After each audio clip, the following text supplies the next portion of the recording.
fascinating to think that the regime in Syria of Assad, may his name be blotted out, and his cronies has fallen. And there's a chance, by no means guaranteed, but there's a chance that there might be a better life ahead for the beleaguered citizens of Syria and for those who have been driven out. And maybe the killings will grow fewer and there'll be greater life and greater freedom for the residents of Syria in the years to come.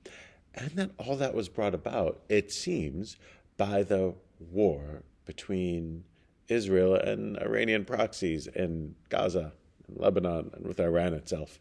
That war has been horrible, of course, over the course of the last 15 or so months, since October 7th. The death toll is great. Wars, by definition, are bad. Wars, by definition, involve the death of innocents, and for that reason, they're always to be avoided. And it's worth noting that wars can have outcomes that have good aspects to them.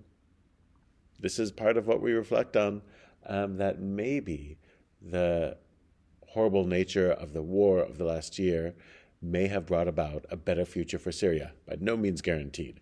That part of, I think about it with Hanukkah. Hanukkah coming up, 2 stories of Hanukkah. There's a miracle of the oil story, and there's the much older story that the miracle is the war, that the few triumphed over the many, and that the Jews, the Judeans, triumphed over the Hellenizers coming in from Syria, who wanted to push their way of life onto the Jews in the land of Israel.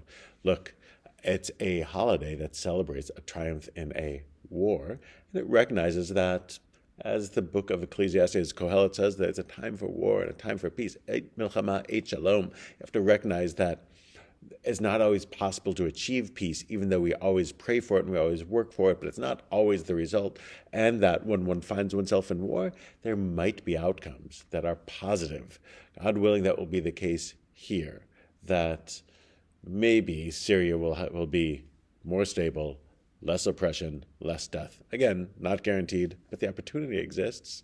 And as we celebrate a holiday that celebrates the possible positive outcomes of war, we get to reflect on that lesson. Shabbat Shalom, Hanukkah Sameach.